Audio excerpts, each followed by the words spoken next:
El método con que realizamos las actividades determina totalmente los resultados. Una misma actividad hecha con distintos métodos puede resultar totalmente diferente a simplemente seguir un método tradicional o simplemente seguir una rutina. Por eso, renovar nuestras capacidades va a ser fundamental para tener más resultados.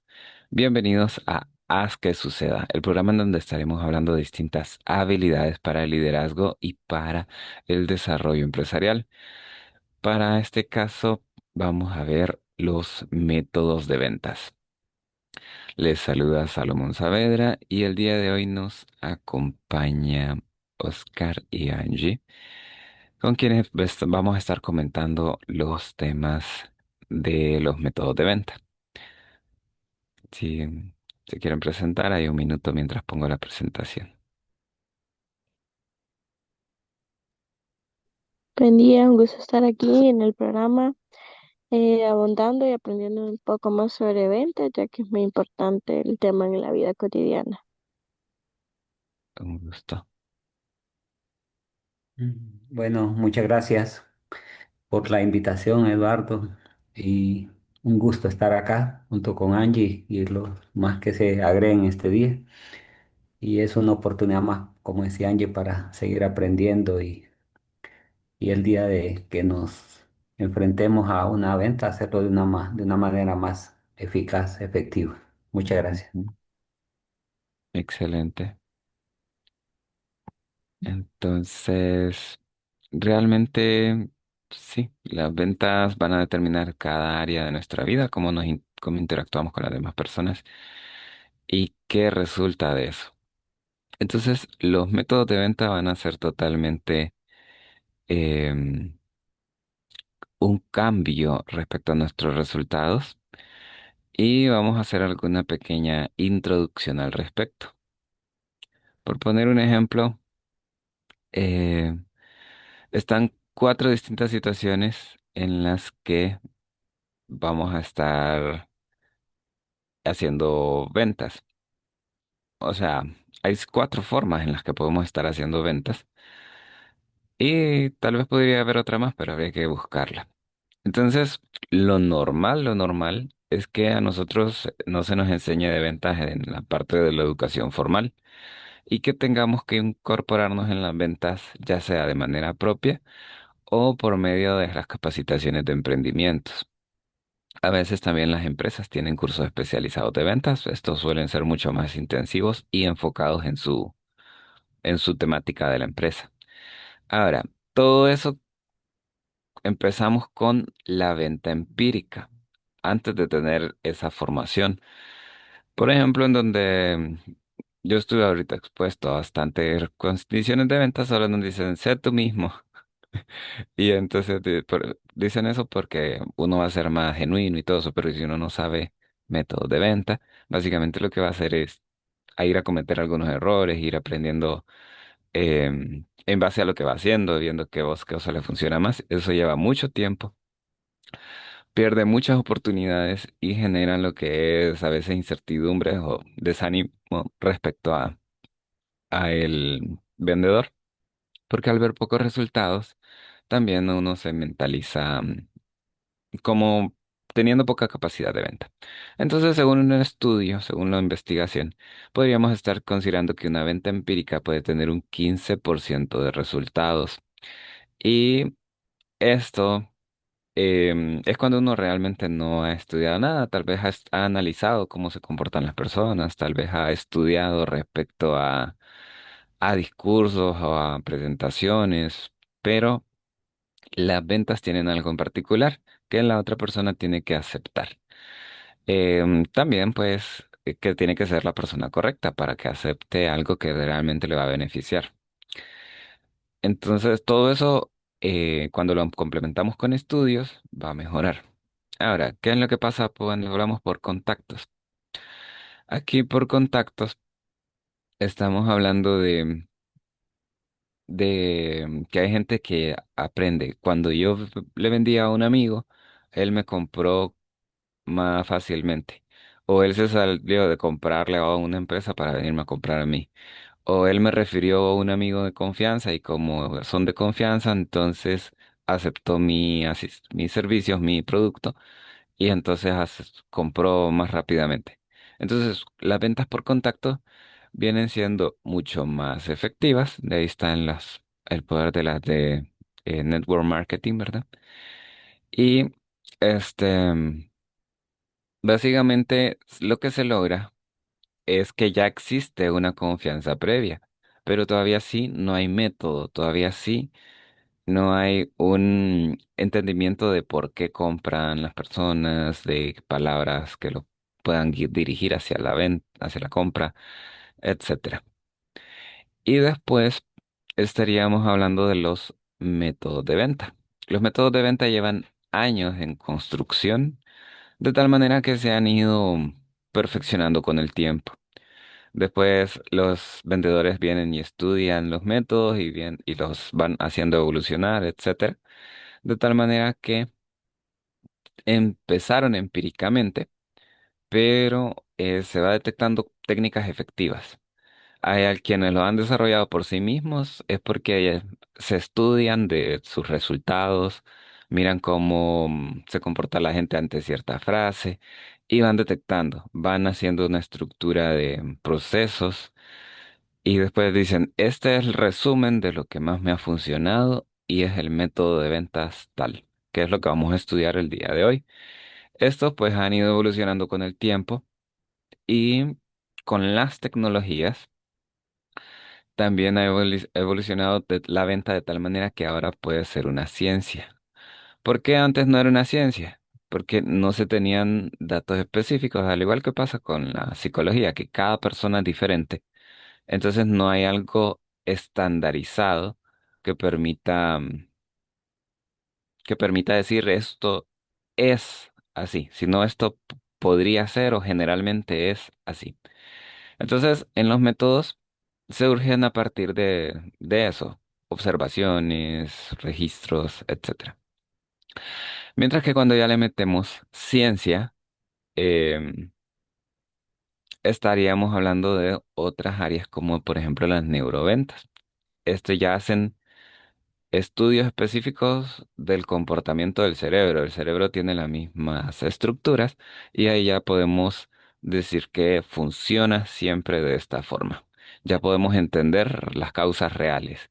Ya podemos superar la información de que estamos limitados a nuestras percepciones. Cuando solo observamos, estamos limitados a nuestras percepciones. No comprendíamos el pensamiento del comprador.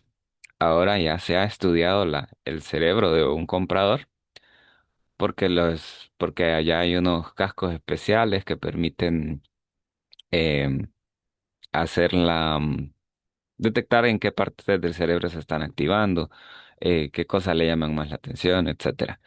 También ahora las últimas tecnologías básicamente ya lo redujeron casi a un gorro, que ese gorro ya por otros métodos de detección en sí, lo que detecta es el oxígeno en la sangre, entonces detectan dónde el cerebro se está teniendo más irrigación sanguínea y así detectan el área que se está utilizando. Entonces, al momento exacto que uno dice una frase, pueden detectar qué está interpretando la persona respecto a esa frase. Ahora, el pensamiento en sí no lo lee, sino que se sabe qué regiones cerebrales están estimuladas para la comprensión lingüística, para el procesamiento racional, para los estados de ánimo, etcétera. Entonces así se puede detectar qué es lo que está pero sintiendo la persona. Haciendo una diferencia acá, por ejemplo, en métodos clásicos, se había llegado hasta uno que se llamaríamos psicología de ventas, que también era un estudio respecto al comportamiento humano ante las ventas. Mientras que en este caso, neuroventas es bastante más amplio porque puede detectar todo. Puede detectar hasta cómo vemos una pantalla. Pues, digamos, tenemos un anuncio, podemos responder al anuncio, podemos responder al discurso de ventas, podemos responder al producto. y todo eso se tiene como un resumen que nos da tips. Los tips de venta en Neuromarket, en Neuroventa, básicamente son cosas dirigidas hacia lo efectivo, hacia donde el cerebro va a responder realmente, en donde sabemos qué vamos a hacer para que la persona esté positiva, con entusiasmo, vamos a saberlo, cómo mostrar el producto de manera más efectiva y demás, de tal manera que eh, aumenta mucho más los resultados. Entonces, todo esto ha ido evolucionando con el tiempo. Pues diríamos que históricamente ha evolucionado, pero también en nuestra vida personal vamos a ir viendo esa misma evolución. Una vez que nos enfrentemos a las ventas, vamos a empezar con la venta empírica y por medio de la gente que conocemos. Después, cuando ya nosotros estamos em, estudiándolo, nos vamos a encontrar con estos, los métodos clásicos, que sí son buenos, solamente que, como digo, no son los más potentes. Y después vamos a encontrar neuroventas. Las neuroventas, sí, ya hay libros y todo, de tal manera que vamos a poder tenerlo accesible. También en esta época, pues hay bastante video y hay unas instituciones que ya se dedican a eso y se están ampliando sus regiones de estudio de tal manera que ya en distintos países están llegando a esos laboratorios de, de estudios de venta. Yo tengo el contacto con alguien que, pues me había dicho que iba a poner uno aquí en Honduras. No tengo, no sé si lo puso, pero podría ser alguien con quien se inicie ese tipo de proyectos, ¿verdad? Mm. Igual, digamos, a mí lo que me ha gustado es estudiar eso, neuroventas y psicología de ventas. Los métodos no tanto. Pero estaríamos hablando que al momento de que los equipos de nosotros vamos a estar haciendo ventas, hay bastante tip de neuroventa y neuromarketing. Eso nos va a ayudar a tener mejores resultados. ¿Algún comentario al respecto antes de pasar al método AIDA?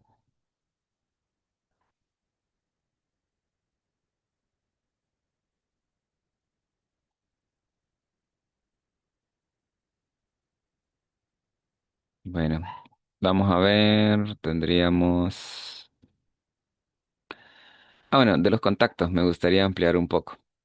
En contactos está un método por medio de referidos, o sea, un cliente anterior viene y puede referir a otras personas. A veces esta es una técnica más de marketing, pero básicamente lo que logra es que las personas ya estén más convencidas o con un testimonio de otro cliente para simplemente aceptar la venta.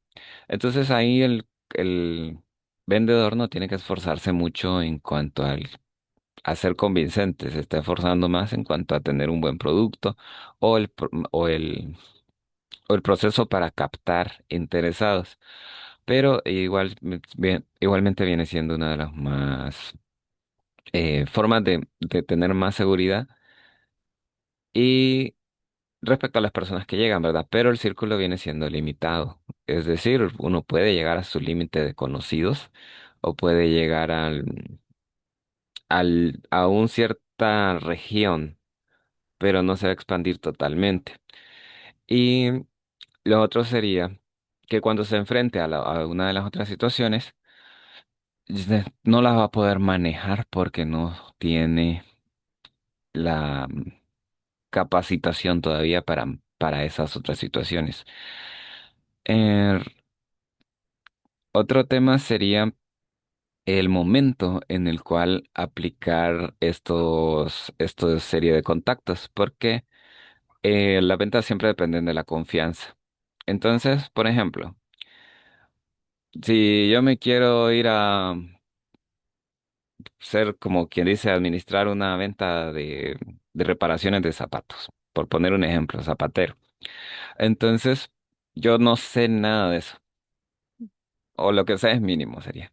Entonces, cuando vengo y hago mi publicidad con todos los conocidos y todo eso, y después no lo puedo realizar, lo que voy a hacer es arruinar mi oportunidad con los contactos. De tal manera que eh, voy a haber gastado esa opción, porque a la siguiente vez, cuando ya tengan el conocimiento, ellos no van a tener la confianza, ni la confianza para referir, ni la confianza para ser ellos mismos un cliente. Entonces, al momento de utilizar eso de las redes de contacto, lo mejor son dos cosas. Uno, tener bien establecido el producto o servicio de tal manera que pueda mantener la confianza y ser un referido más que por conocerse, un referido por capacidades, por decirle, esta persona es la que te va a solucionar. Yo sé que es muy bueno, lo va a hacer bien. Entonces, eso, ¿verdad? Y lo otro es haber tenido técnicas de ventas, porque las técnicas de venta van a permitir también gestionar lo que son las objeciones, va a permitir también hacer una mejor explicación del producto y nos va a permitir que ese 32% que nos muestra aquí em, se multiplique porque ya es una persona que llega confiando y le hacemos un buen proceso de venta, va a aumentar todavía mucho más que los resultados que acabamos con los métodos de venta, met- con los métodos clásicos y con las neuroventas, porque ya se multiplicaría ese resultado de confianza, ¿verdad? Bien, tenemos lo que es de métodos clásicos, el método AIDA. Este es uno de los que más se ha estado enseñando porque es más sencillo, está más dentro del control de uno y también es bastante efectivo. Se hizo, entiendo yo, que después de este otro método SPIN, pero el método SPIN uno lo puede aplicar en ciertas situaciones, digamos, más es cuando ya uno tiene variedad de o gama de productos, digamos, mientras que este es más general. Bueno, entonces lo que hablaríamos con la parte de la atención es la base del inicio de todo proceso de ventas. Y es el inicio del acrónimo AIDA, ¿verdad? Atención, interés, deseo y acción. Entonces empezamos con eso, la atención. Muchas veces el cliente ya cuando tiene el interés de encontrar alguna cosa, llega a la tienda y va buscando eso en específico. Entonces ya va con la atención y ya va con parte del interés. Pero cuando llega un cliente que está solo milando, como dicen, entonces em, va a necesitar enfocarse, va a necesitar poder comprender el discurso siguiente. Entonces tenemos que hacer algo para llamar la atención. Muchas veces se puede usar algo sorpresivo, se puede utilizar algo, por ejemplo, llamativo, ahí donde ven que los negocios ponen música, que ven que ponen luces, que destacan algún tipo de producto, que lo ponen más accesible. Eso hace que la persona pueda tener el interés, ¿verdad? Uno como vendedor le puede decir eh, algo sorprendente del producto. Por ejemplo, siempre pensando en temas de celulares porque es donde hay mayor variedad de características.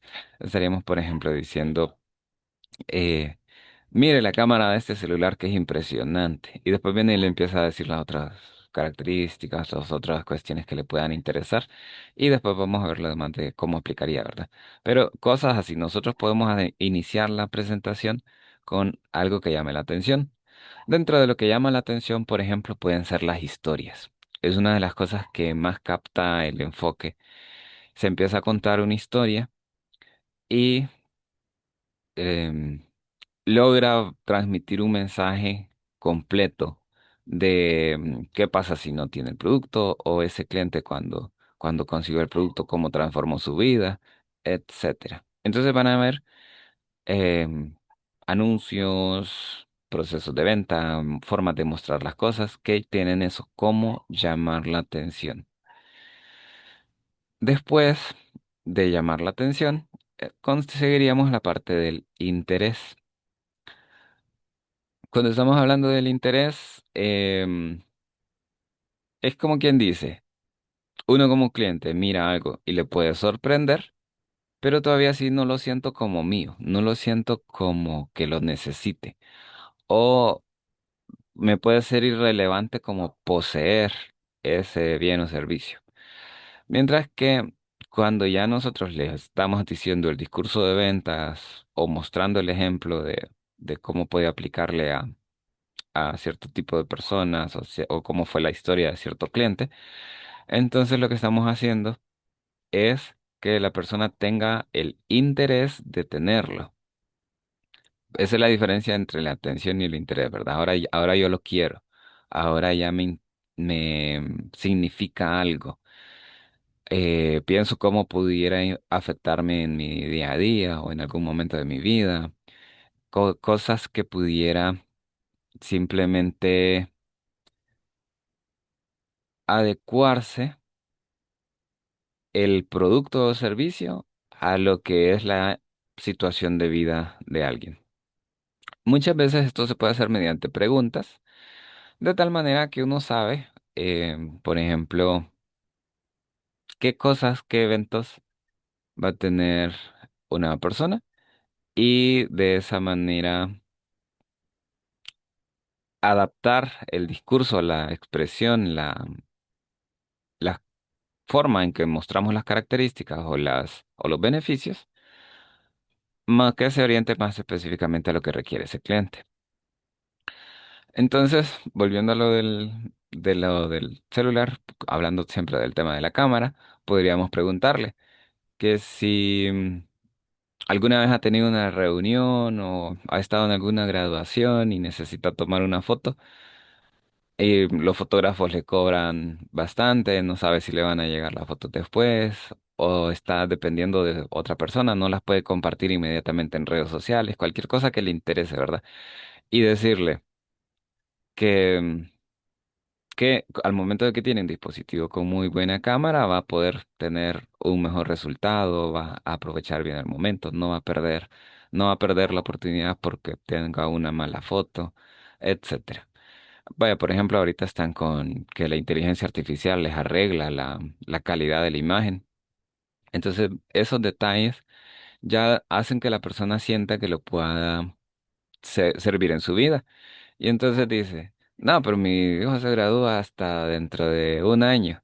Entonces ya el vendedor le está diciendo, sí, pero van a seguir a ocurrir más situaciones en su vida, puede registrar eventos importantes o puede ya mejor tenerlo desde antes, aprender a utilizarlo, aprender a sacarle el mejor provecho, etcétera. Cosas que pudieran serle de interés para tenerlo pronto, ¿verdad?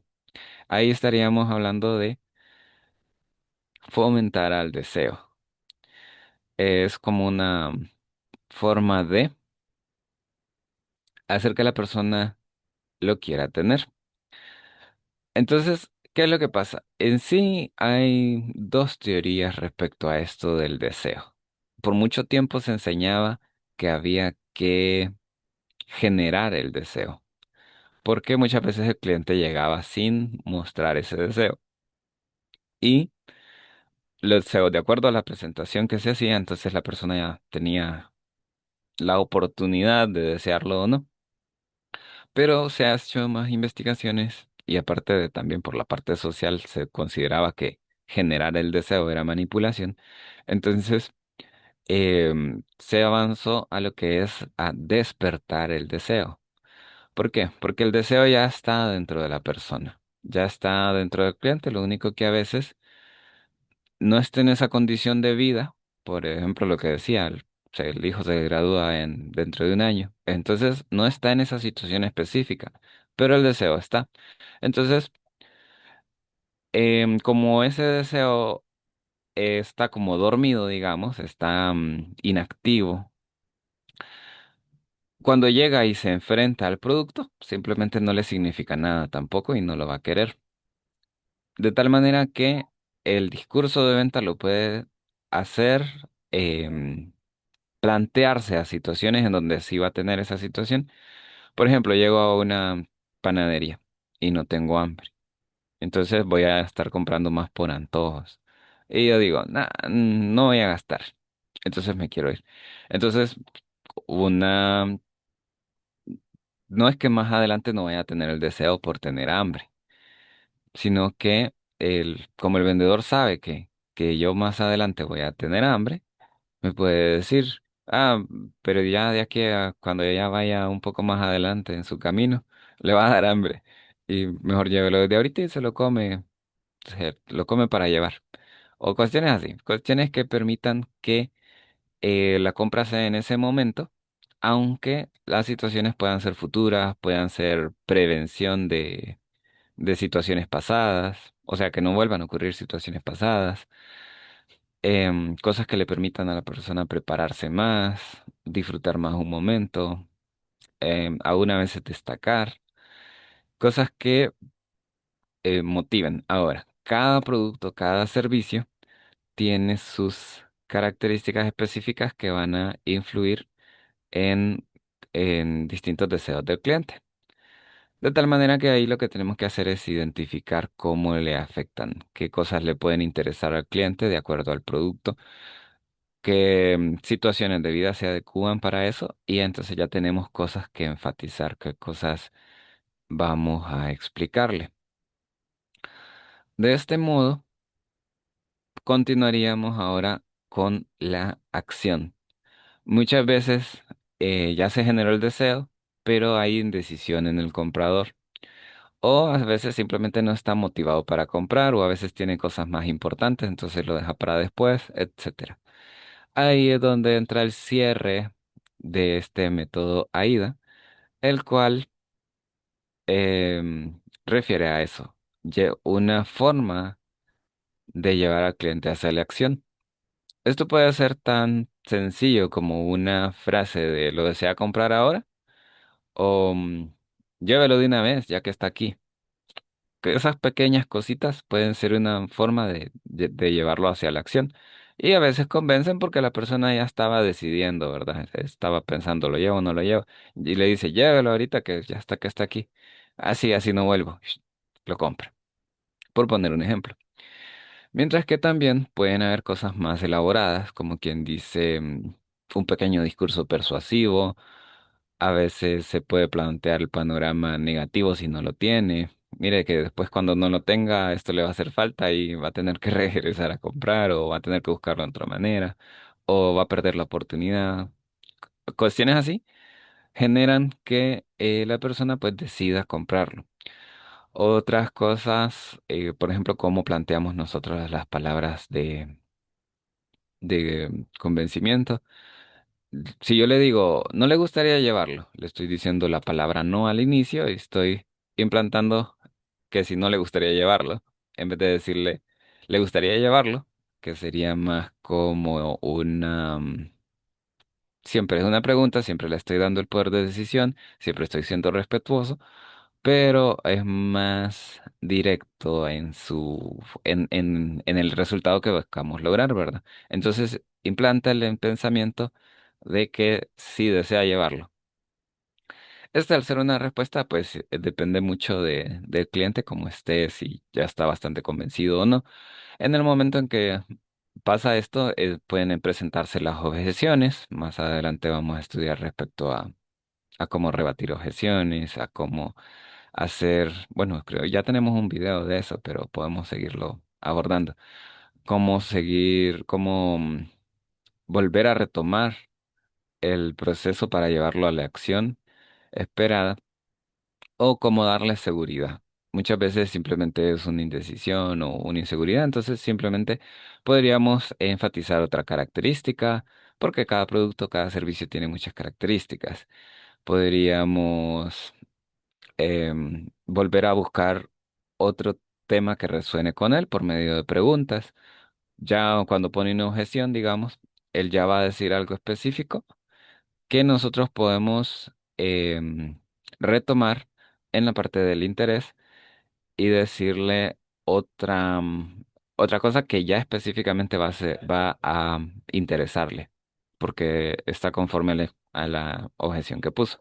Tenemos que tener en cuenta que las objeciones no siempre son las reales, de tal manera que también uno puede indagar un poquito. Una técnica para saber, para ir detectando las objeciones reales, siempre por medio de preguntas, es si esa situación no fuera un problema, sí lo llevaría, sí lo compraría. Entonces, no, es que tal cosa. Entonces, básicamente solo era una excusa para alivianar los miedos o para una evasiva, por ejemplo. Pero entonces, cuando ya detectamos que no era eso, es que ya pone una segunda excusa o pone la objeción real. Ya sabiendo que estamos trabajando sobre la objeción real, entonces podemos definir el discurso. Para todo esto necesitamos pues mantener bastante conocimiento del producto y de cómo incide en el tipo de cliente que compra ese producto, el estilo de vida de ese cliente. Ahora, esto es como, por ejemplo, como les decía, es uno de los métodos más sencillos porque solo requiere esos dos estudios y hacer prácticas respecto a cómo hacer la presentación de ventas. Pero hay otros métodos que sí influyen más en el conocimiento del cliente. Por ejemplo, eso de psicología de ventas. Ese sí ya está más estructurado respecto a cómo es el pensamiento del cliente. Bueno, no sé si aquí hay alguna pregunta o comentarios.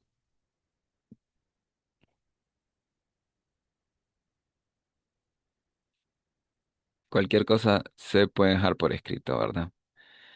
Entonces, haciendo un pequeño resumen, ya que ya estamos prontos a terminar, estaríamos hablando de que podemos captar la atención por medio de el inicio de una presentación. Ya puede ser la exposición inicial o la expresión de una historia, algún evento, alguna característica, pero algo que haga que la persona se focalice en lo que le estamos diciendo para que acepte el producto, ¿verdad? Continuaríamos con el interés, que básicamente es cómo a esa persona le va a servir, qué le importa a ese cliente para poder tener ese producto. Entonces, después entraríamos a la parte del deseo, en el cual estaríamos haciéndole a la persona una explicación de cómo el producto va a hacerlo sentir mejor. ¿Cómo va a lograr satisfacer ese deseo? ¿Cómo va a lograr las oportunidades? O vivir mejor con ese producto, ¿verdad? Entonces ya cuando está esa idea, la persona simplemente lo va a estar queriendo porque es una aspiración. Es algo que siente que le va a hacer, que va a hacer mejor, que le va a hacer bien. Entonces lo quiere, ¿verdad?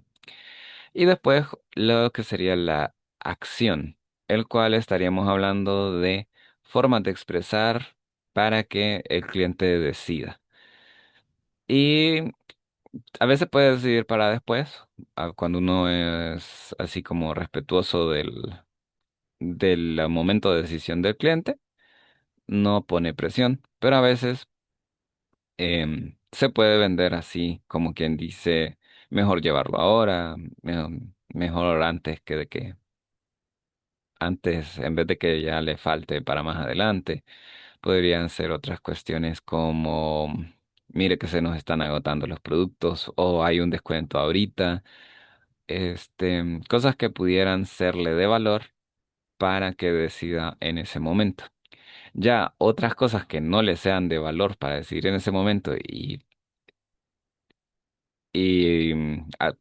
y hacer lo que esté decidiendo así como forzado, esa ya pues sí volveríamos a entrar en la manipulación. Y nosotros pues vamos a procurar evitar eso, sino que vamos a lograr venderla a quien sí es el cliente adecuado, no venderle a quien realmente no lo necesita o quien no. quien no está en esa etapa. ¿Por qué? Porque al final se va perdiendo, si la persona utiliza de manipulación, en determinado momento se va a dar cuenta, el cliente en determinado momento se va a ir con la sensación de que no decidió él o va a estar incómodo respecto a la forma en que se le hizo la venta y lo que hacemos es lo perdemos como cliente. Se logra tal vez la primera venta, pero ya se genera un rechazo y también nosotros pues vamos a procurar siempre la venta ética. Bueno, eso sería todo por este método de ventas, de tal manera que ya estaríamos terminando en la charla de hoy. Bueno, gracias por asistir a Haz que Suceda, donde vamos a estar iniciando nuestros logros. Feliz día. Feliz día, gracias por la Bien. invitación.